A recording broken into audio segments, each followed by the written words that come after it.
যেই বিএনপির নেতা কর্মীদের জন্য গত 15 বছর লড়াই করলাম, তারা আমাকে এখন ধাক্কা দেয়। তো ঠিক আছে, ধাক্কার বদলে তো ধাক্কা আসবেই, তাই না? সেটাই হয়েছে। আমি অ্যাকচুয়ালি সত্যিটা বলতে গিয়ে আমাকে প্রায় মেরে ফেলার মতো একটা অ্যাটাক করা হয়েছে।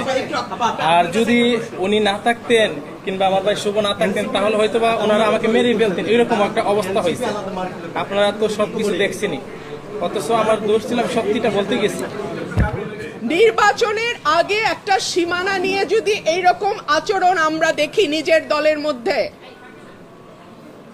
হু নোজ নির্বাচনে কি হবে।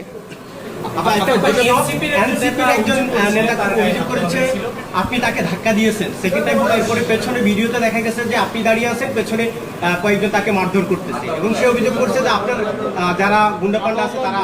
মুশকিল হচ্ছে উনি যেহেতু খুব পরিচিত কোনো মুখ নন, উনি এনসিপি থেকে এসেছেন না জামাত থেকে এসেছেন আমি জানি না, তবে উনি প্রথম, আমি জানি না যার কথা আপনি বলছেন, একজন আমাকে ধাক্কা দিয়েছেন পাঞ্জাবি পরে, হ্যাঁ একজন ধাক্কা দিয়েছেন, তারপর